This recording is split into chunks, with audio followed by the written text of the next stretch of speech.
பின்னது உலகம், அதனால் உழந்தும் உழவே தலை.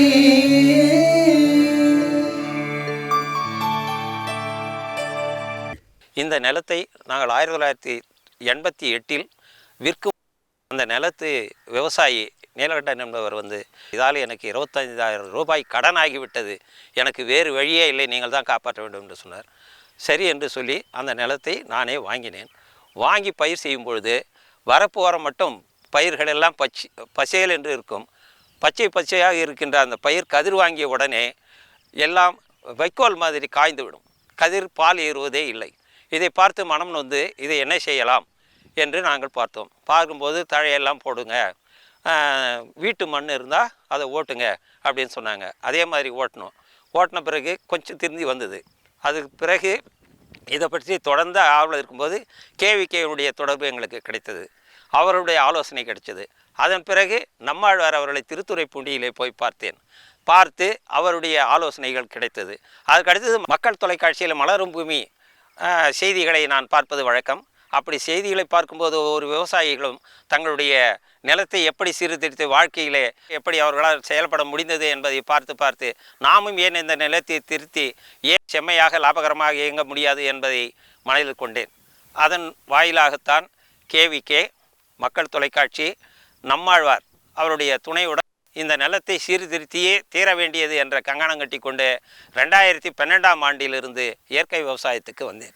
முதலில் நான் இயற்கை விவசாயத்துக்கு வரும்பொழுது நவதானிய விதைப்பு செய்தேன். முதலில் அது பூக்கும்போது 35 நாள் பூத்தது.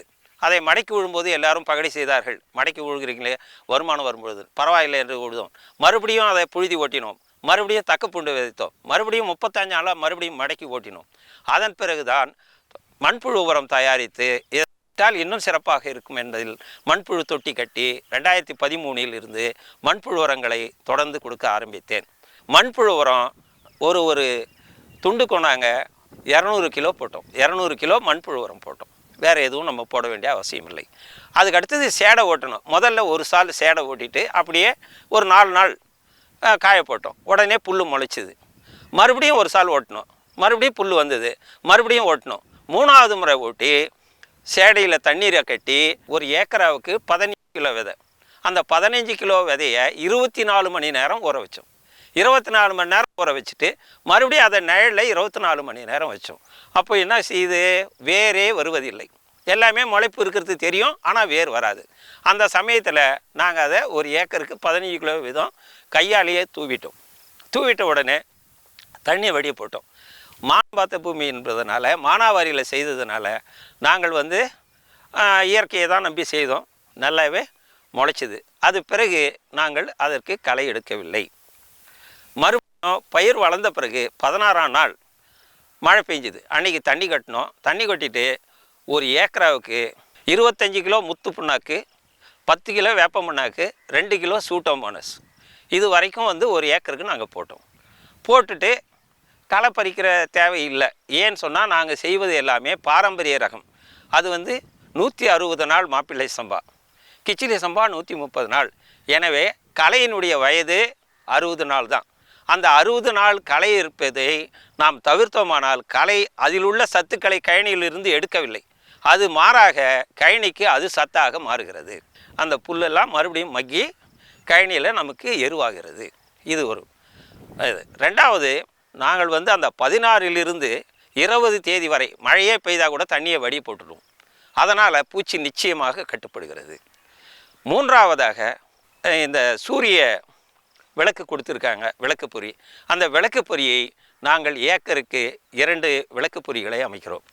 அப்படி விளக்கும்போது அது தண்ணீரை கொட்டு மேலே மண்ணெண்ணெயை தூவி விடுகிறோம். அதில் தாயாந்து பூச்சிகள் கவர்ந்து அழிக்கப்படுவதனால எங்கள் நிலத்தில் கதிரில் பூச்சி இருப்பதில்லை. பூச்சி அது கட்டுப்படுத்துகிறது. பூச்சி முட்டைகளை இந்த 16லிருந்து 20 நாள் காய போடுவதன் வாயிலாக பூச்சி முட்டைகளெல்லாம் பொறித்து விடுகிறது. அதுக்கு அடுத்தது மழை பெஞ்சாதான் தண்ணீர். அதனால் எங்களுக்கு உழைப்பு இல்லை, அலைச்சல் இல்லை. தண்ணி போட போகணும், களை எடுக்கணும், மருந்து வாங்கணும், எந்த செலவும் நாங்கள் கை செலவு செய்ய வேண்டிய அவசியம் இல்லை. விதைக்குன்னு பார்க்கும்போது 15 கிலோ விதைக்கு மட்டும்தான் செலவு. இந்த செலவில் நாங்கள் இப்போ எப்படியும் 15லேருந்து 20 மூட்டை கண்டிப்பாக அறுவடை பண்ணுவோம். அப்போ 5லேருந்து 20 மூட்டை அறுவடை பண்ணும்போது எந்த கடனும் இல்லாமல் நிம்மதியாக அலைச்சல் இல்லாமல் பூச்சி மருந்து அடித்து நம்ம நோய்க்கு ஆளாகாமல் மக்களுக்கு விஷத்தை கொடுக்காம ஒரு உணவை கொடுக்குறோம். அந்த உணவை மருந்தாக கொடுக்குறோம். ஆகினால இந்த மக்கள் மருந்து இல்லாமல் ஆரோக்கியமாக வாழ வேண்டிய எனக்கு 72 வயதாகிறது. இன்று வரை நான் சாதாரண நல்லா நடந்து இன்றைக்கி 50 கிலோ மூட்டையை தூக்கக்கூடிய வலுவோடு இருக்கேன்னு சொன்னால் அந்த இயற்கை தான். எங்கள் அப்பா போட்ட அந்த வைகுண்டா சோறு தான். அந்த காலையில் எழுந்தால் வைகுண்டா பழுது போட்டு சாப்பிடுவோம். இப்பொழுது நாம் பயிர் செய்யக்கூடிய பாரம்பரிய ரகங்களை பற்றி பார்ப்போம். ஜீரக சம்பா 18லேருந்து 20 மூட்டை தான் வரும். 125லேருந்து அறுவடைக்கு வந்துடும். அதை நம்ம மதிப்பு கூட்டி விட்டோம்னா 1 கிலோ 72 ரூபாய். அதுக்கு அடுத்தது கிச்சிலி சம்பா 130 நாள்லேருந்து 135 நாளில் அறுவடைக்கு வந்துடும். அதை மதிப்பு கூட்டி நாமே அரிசி ஆக்கி விற்றோம்னா 1500 ரூபாயிலேருந்து 1800 ரூபாய் வரலும் 25 கிலோ சிப்போம். அதாவது 60 ரூபாய்க்கு குறையாமல் நம்ம விற்கலாம். அதற்கு அடுத்தது மாப்பிள்ளை சம்பா 1 ஏக்கரை 15 மூட்டையிலேருந்து 20 மூட்டை தான் வரும். ஆனால் 1 கிலோ அரிசி ஆக்கி நம்ம விற்கும்போது 90லேருந்து 110 வரலும் இன்றைய தினம் விலை போகுது. அதற்கு அடுத்தது காட்டு யானம் 180 நாள் பயிர். ஆனால் 180 நாள் பயிரில் என்ன 12 மூட்டை வரும். ஆனால் 1 கிலோ இன்றைய விலை 160 ரூபாய் அரிசி. அதற்கு அடுத்தது பூங்கார் 70 நாளில் அறுவடைக்கு வருகிறது. குள்ளக்கார் 90 நாளில் அறுவடைக்கு வருகிறது. ஆகினால நம்ம மதிப்பு கூட்டி இதை விற்கும் பொழுது நமக்கு கூடுதலான மகசூல் கிடைக்கிறது இல்லாமல் லாபம் கிடைக்குது. ஆகினால நாம் ஒட்டுமொத்தமாக வியாபார நோக்கில் பார்க்காமல் இது ஒரு வாழ்க்கை முறை என்பதில் மகிழ்ச்சி அடைவதை விட மக்கள் நோயின்றி வாழ்வதற்கு நம்மால் முடிந்த சேவை செய்கிறோம் என்ற ஆத்ம திருப்தி விவசாயத்தில், இயற்கை விவசாயத்தை விட்டால் வேறு நமக்கு விமோச்சனம் இல்லை. நெல் பயிருக்கு நிறைய தண்ணீர் கட்டும்போது அதுக்கு தண்டழுகல் நோய் வருகிறது. ஆகினால நீர் வடிய நீர்க்கட்டு என்ற ஒரு பழக்கத்தை மேற்கொண்டோமானால் இந்த தண்டழுகல் நோயே பயிருக்கு வராது. நடவு முறையில் நாங்கள் பார்க்கும்பொழுது 18லேருந்து 22 நாள், அதிகபட்சம் 25 நாள், 30 நாள்லேருந்து 35 நாள் வரைக்கும் எக்காரணம் கொண்டும் எந்த பயிரையும் நாற்றங்காலிலேருந்து பிடுங்கவே கூடாது. ஏனென்று சொன்னால் அந்த 30லிருந்து 35 நாளில் அது கிழங்கு விடுற பருவம். அந்த பருவத்தில் நீங்கள் பிடுங்கி நட்டிங்கன்னா கண்டிப்பாக தூர் நிச்சயமாக குறையும். நான் இதை 10 ஆண்டுகளாக பார்த்து கொண்டிருக்கிறேன். ஆகினால நடவு நட்டா 18லேருந்து 22 நடந்தது சிறப்பு. 13 நாளில் கூட நட்டிருக்கேன். ஜீரக சம்பா நட்டிருக்கேன், நல்ல விளைச்சல் 22 மூட்டாச்சு. ஆகினால நடவு நடும்போது மிக மிக முக்கியமாக நம்ம கவனிக்க வேண்டியது அந்த 18 நாள்லேருந்து 25 நாள், அதிகபட்சம் 30 நாள் நாற்றங்கால். கால் என்பது ஒரு பயிர் 100 நாள் என்றால் 25 நாளைக்கு மேலே அதை கையில் நடக்கூடாது. எவ்வளோ இலைசாக நடுறோமோ அவ்வளோ நமக்கு தூர் கட்டுறது வாய்ப்பு இருக்குது. 30லேருந்து 60 தூர் வரலும். ஒரு கதிருக்கு சாதாரண நடுவில் 120 நெல் தான் வரும். ஆனால் எங்கள் கழனியில் 350 நெல் வரலும் ஒரு கதிரில் நான் எடுத்திருக்கேன். அப்போ 56 மூட்டை வர்றது கூட வாய்ப்பு இருக்குது. ஆகினால அந்த 120 நெல்லுன்னும் போது 3 மடங்கு நமக்கு விளையும். ஆகினால நாம் சிறப்பாக செய்யணும்னு சொன்னால் முதல்ல சேடை விழும்போது தக்க பூண்டு விதைக்கணும், அல்லது நவதானியம் விதைக்கணும், மடக்கி ஓட்டணும், மண்புழு உரம் போடணும், சூட்டோமோனஸ் போடணும். அதுக்கு அடுத்தது 3ஆம் நாள் அசோலா போடணும். அதுக்கு அடுத்தது 15லேருந்து 20 நாள் வரலும் நிச்சயமாக காயணும். தண்ணி நீர்மறையே நீர் கட்டணும். இதெல்லாம் நம்ம கடைப்பிடிச்சோம்னா நிச்சயமாக விவசாயத்தில் இழப்பு என்ற வார்த்தைக்கே இடமே இல்லை. நிச்சயமாக லாபகரமாக விவசாயத்தை செய்யலாம். கடன் வாங்க வேண்டிய அவசியம் இல்லை. அதுக்காக தான் நான் இந்த இயற்கை விவசாயத்தை செய்துட்ருக்கிறேன்.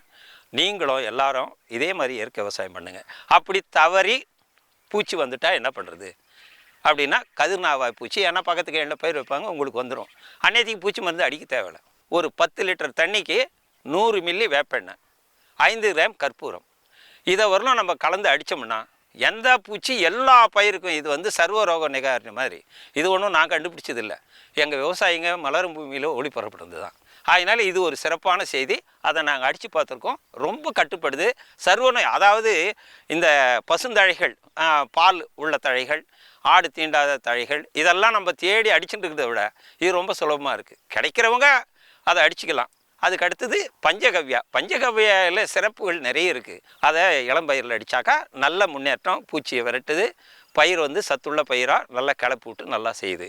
அதுக்கு அடுத்தது மீன் அமிலம் இப்போ ஈஸியாக கிடைக்குது. எல்லா இடத்துலையும் நமக்கு சுலபமாக எளிய வழியில் கிடைக்கிறதுக்கு மீன் அமிலம் தான். அந்த மீன் கழிவுகளில் நம்ம கருப்பட்டியை சேர்த்து போட்டு வச்சோம்னா ஒரு 10 நாளில் அது அருமையான பாகாயிடுது. தண்ணீரே கொட்ட வேண்டியதே இல்லை. அதை கலந்து நாம் அடிக்கும்போது அது பயிருக்கு நல்ல ஊக்கியாக செயல்படுது, பூச்சி விரட்டியாக செயல்படுது, ரொம்ப நல்லா செயல்படுது. ஏன்னா அது செலவில்லாதது. இப்போ நம்ம அகரம் மாதிரி ஊரில் இருக்கவங்க வாழைப்பழம் அங்கே நிறைய கிடைக்கிது, அவங்க அதை பயன்படுத்திக்கலாம். எல்லா விவசாயம் மழை பெஞ்சாலும் பெய்யலைன்னா கூட விவசாயி இழப்பை சந்திக்கக்கூடாது, லாபகரமாக தான் இருக்கணும். லாபம்ன்றத பேச்சு தவிர வேறு எதுவுமே இழப்பு வரவே கூடாதுன்றது தான் என்னுடையது. அதுக்காக தான் இந்த ஆண்டு என்ன பண்ணேன், மானாவாரியிலேயே செய்யணும்னு செய்தேன். இதற்கு முன்னே நான் வந்து தண்ணீரை நம்பி தான் செய்தேன், ஆழ்துளை கிணறு தண்ணீர் நம்பி செய்தேன். ஆனால் இந்த முறை முழுக்க மானாவாரியிலே செய்யணும்னு சொல்லிவிட்டு உழுது சேடை ஓட்டி விதைச்சேன். இன்றைக்கி வரலும் தண்ணி பாயிற வேலை இல்லை. இப்போ கடைசியில் தண்ணி பாயலான்னு பார்த்தோம், பக்கத்துக்கு எண்ணியார் வெட்டி எடுத்தார் அவர் வெடிய போகிறேன்னு. அதனால் அந்த தண்ணி பாயிற வேலையே வரல, இயற்கையில் வந்திருக்கு. எனக்கு 20 மூட்டை ஆனால் கூட நல்ல லாபம் தான். ஏன்னா 2100 ரூபாய் கம்மி என்னுடைய மாப்பிள்ளை சம்பா நான் விற்க மாட்டேன், கிச்சிலையும் விற்க மாட்டேன். அப்படி பார்க்கும்போது 20 மூட்டைன்னா கூட 40,000 ஆச்சு. அதே சாதாரண ரகம் வைக்கும்போது 1000 ரூபாய் தான் கைக்கு வரும். அதுவும் நம்ம அவங்கள தேடி எடுத்துன்னு போகணும். இது அப்படி இல்லை, சொல்லியிருக்கேன் 20,000 எடுத்துன்னு போயிடுறேன்னு சொல்கிறார். ஆகினால உண்மையாக நம்ம வந்து விவசாயத்தில் ஈடுபட்டோம்னா நமக்கு இழப்பு வராது. 1, எவனுக்கும் நம்ம கடங்காரனாக இருக்க தேவையில்ல. 2, அப்படியே எதிர்பார்த்த சூழலில் இருந்தால் கூட நமக்கு எந்த நிர்பந்தமும் இல்லை, நம்ம உழைப்பு தான் போகும். மற்றபடி எதுவும் கைவிட்டு நம்ம இழக்க வேண்டியது இருக்காது. எனவே எல்லா விவசாயிகளும் நம்ம மலரும் பூமியிலும் நம்மாழ்வார் சொன்ன அந்த வழியிலையும் நம்ம மக்களுக்கு உண்மையாக, விசுவாசமாக, சத்தியமாக அவர்களுக்கு இல்லாத உணவை கொடுக்கும் பொழுது மன திருப்தி ஏற்படுகிறது. உங்களுக்கு ஏதாயிலும் சந்தேகம் இருந்தால் கூட என்னுடைய கைபேசி எண் தருகிறேன், நீங்கள் கேட்கலாம். என்னுடைய 6 வருட அனுபவம் உங்களோடு பகிர்ந்து கொள்வதில் நான் மகிழ்ச்சி அடைவதை ஒழிய அதை தொந்தரவாக நினைக்க மாட்டேன். அதனால் நீங்கள் யார் வேண்டுமானாலும் என்னை தொடர்பு கொண்டு உங்கள் சந்தேகங்களை கேட்கலாம். ஏன் இயற்கை விவசாயம் வேண்டும், என்னென்ன பூச்சி விரட்டிகள் செய்யலாம், மூலிகை பூச்சி விரட்டிகள் எப்படி செய்வது, பஞ்சகவியா எப்படி செய்வது, தொல்லியூர் கரைசல் எப்படி செய்வது, ஈயம் எப்படி தயாரிப்பது, இதெல்லாம் பற்றி நீங்கள் நிறைய தேமூர் கரைசல் எப்படி செய்வது, இதெல்லாம் நீங்கள் எல்லாரும் தெரிந்து கொண்டிருக்கீங்க. அதை மீண்டும் நான் சொல்லி உங்கள் நேரத்தை வீணடிக்க விரும்பவில்லை. எனவே தெளிவாக இருக்க வேண்டும், விவசாயி தெளிவாக இருக்கணும். மண்புழு உற்பத்தி பண்ணணும்னா அதுக்காக நீங்கள் செலவே செய்யாதீங்க. உங்கள் மரத்தடியில், தோட்டத்திலையோ கழனிலையோ ஒரு இடத்துல தென்னை மரமோ வாழை மரமோ இருந்ததுன்னா அந்த இடத்துல சாணத்தையும் வெள்ளத்தையும் கரைச்சி கீழே கொட்டிடுங்க. மேலே வைக்கோலை போடுங்க, அது மேலே தண்ணியை தெளிங்க. மறுபடியும் சரகு குப்பை எது இருக்குதோ வாரி போடுங்க. அது மேலே ஒரு சணல் பையை போட்டு மூடிட்டு அதில் தண்ணி தெளிச்சிங்கன்னா மண்புழு வந்துடும். அந்த மண்புழு எடுத்து நீங்கள் குவியல் முறையில் கூட மண்புழு தயாரிக்கலாம். தொட்டி கட்ட வேண்டிய அவசியம் கிடையாது, குவியல் முறையிலேயே செய்யலாம். அப்படி இல்லைன்னா தொட்டி ஏதாகிலும் காலி இருந்தால் அதில் போட்டு நீங்கள் செய்யலாம். அதுக்காக காசு செலவு பண்ணாதீங்க. நான் போய் மண்புழு 500 ரூபா கொடுத்து வாங்கின்னு வரணும், அதுக்கு தொட்டி கட்டணும், அதுக்கு 50,000 ஆகும் அப்படின்னு யாரும் செலவு பண்ணாதீங்க. நம்மளுடைய நோக்கம் வந்து விவசாயத்தில் செலவை குறைக்கணும், அதே சமயத்தில் விவசாயத்தில் வருமானம் அதிகமாக வரணும், அதே சமயத்தில் இழப்பீடு எந்த நிலையிலும் வரக்கூடாது, அதை நம்ம சமாளிக்கணும். இதுதான் நம்முடைய குறிக்கோளாக இருக்கணுமே ஒழிய மற்றபடி நம்ம லாப நோக்கத்தை எதிர்பார்க்குறோம். லாபம் இருந்தால் தான் வாழ்க்கை ஓடும். ஆனால் இது நமக்கு நிச்சயமாக லாபம் வரும்ன்றதை நான் இந்த 6 ஆண்டுகளில் நிச்சயமாக தெரிஞ்சுக்கிட்டேன். மற்றவங்க முதல்ல பகடி பண்ணுவாங்க, அதை பற்றி கவலையே படாதீங்க. என்னெல்லாம் பைத்தியக்காரன்னே சொன்னாங்க. ஏன்னா நான் 12 ரகம் வைப்பேன், ஒன்று 7 அடி இருக்கும், ஒன்று பார்த்தா 2 அடி இருக்கும். அதே மாதிரி 5 சென்ட் 5 சென்ட்டாக வச்சேன். வச்சுட்டு முதல்ல ரொம்ப பகடியாக தான் இருந்தது. இன்றைக்கி எல்லோரும் வந்து பார்க்குறாங்க, இன்றைக்கி மகிழ்ச்சியாக இருக்கிறோம். எங்கள் குடும்பம் நிம்மதியாக இருக்குது, கடனே ஒழிஞ்சு போச்சு, கடனே கிடையாது, நிம்மதியாக இருக்கும், நிம்மதியாக இன்றைக்கி செய்கிறோம். இதே மாதிரி நீங்கள் எல்லோரும் விவசாயத்தில் லாபகரமாக விவசாயம் செய்து செலவை குறைச்சி வருமானத்தை அதிகமாக்கி எல்லோருமே நாம் விவசாயம், இயற்கை விவசாயம் செய்து அதை நாம் மதிப்பு கூட்டி மக்களிடத்தில் நேரடியாக கூட சென்று சேர்த்து இடைத்தரகரால் ஏற்படுகின்ற நுகர்வோர் குறையை போக்கி நாமும் மகிழ்ச்சியாக இருந்து மற்றவர்களையும் மகிழ்ச்சியாக இருக்க ஆவணம் செய்யும்படி அன்போடு கேட்டுக்கொண்டு விடைபெறுகிறேன். நன்றி.